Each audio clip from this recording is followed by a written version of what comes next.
Hello YouTube and welcome back to Fire Gaming Project. So in today's short video, I'm going to be reviewing Bennett, who is currently on the current banners for both Eula and for Bennett, Eula and Albedo.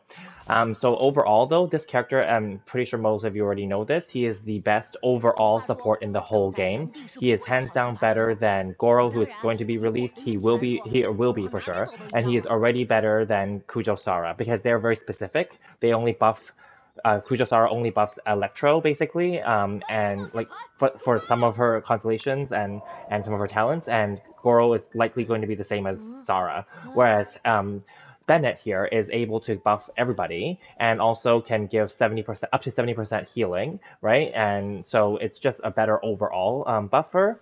So let's just quickly get into it. And I'm sure all you guys know already that he's an awesome character. So I'm not going to reflect too much of this.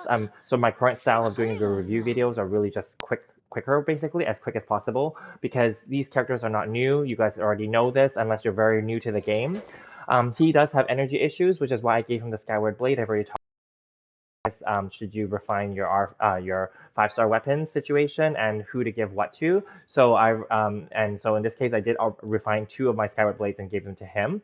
The other ones that are good for him would be the Festering Desire, the previous Albedo blade. Because of the current Albedo event for 2.3, Albedo now has the Cinnabar Spindle, but that's not the point here. The point here is energy recharge is very important for Bennett, so I would recommend this or this if you have them. The Black Sword is okay, but then you really don't use him for like critical like hits and such. Same with the Black Cliff, you wouldn't do that either. The Sacrificial is okay too if you want to give him up to 2 charges potential for his E, which is okay too because his E generates lots of particles. This one I wouldn't recommend, and anything else I wouldn't recommend. Favonius Sword would be a good early game or free-to-play gacha-friendly kind of weapon that you could go for as well. That's okay. And then, of course, if you do want to buff up his attack a little bit more than Lion's Roar, obviously because it has the Pyro bonus. Also, Amenoma could also be one as well because the passive is like an energy recharge. Okay, if you want to give him 5-star type of weapons, then I wouldn't necessarily recommend having to give him these ones, these actual attack-based ones, crit damage and crit rate, but it's up to you. Aquila is also good for him. I did have this on him temporarily before because it has the higher base attack, and it will allow him to buff your attack a little bit more as well. But in the end, I settled on energy recharge because having him on the field quickly and swapping him out is all that I need him to do.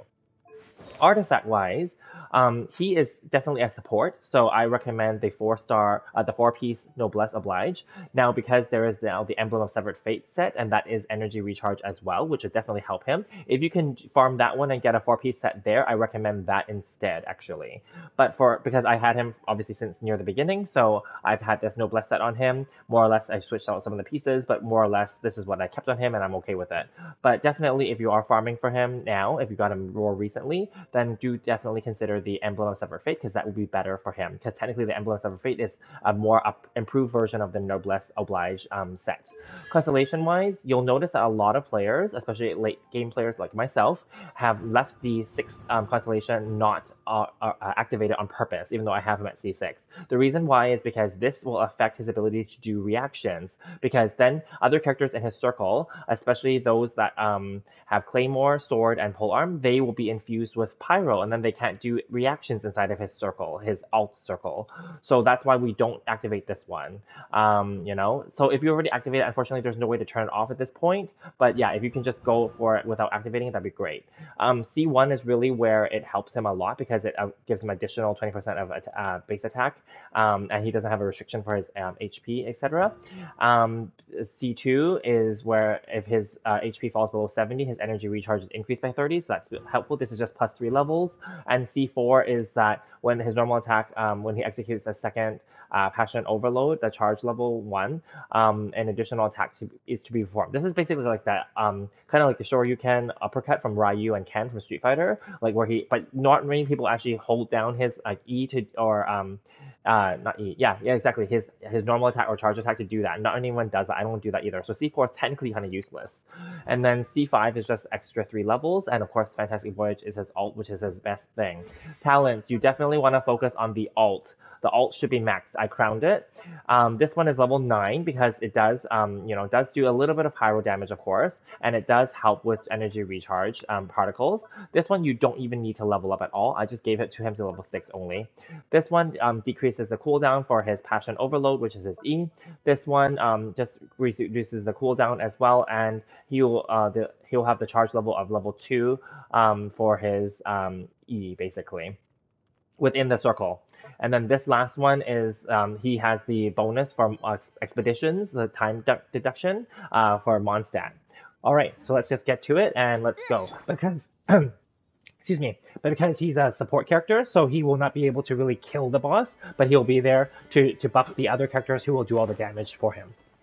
Excuse me, woo, my throat. But I'm not going to edit that out, so I'll just leave it. Okay, perfect. So see, he generates 3 particles for himself, so that's very useful, obviously.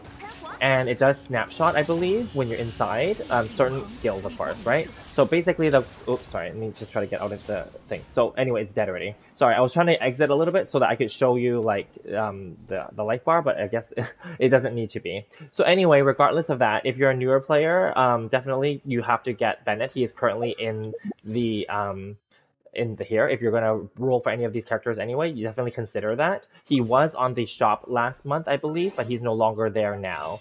The Paimon shop, yeah, he's no longer there now, so unfortunately he did go away. But regardless, he is the best support overall in the whole game, so definitely do consider getting him. I'm going to leave the review here and end it here. So I will see you guys in the next one. Hopefully you guys found this useful. Please check out my other videos as well. I also already put out the Eula review way before, the Albedo review way before as well, and I also just did a Zhongli one as well, so do check those out, and I will be putting more out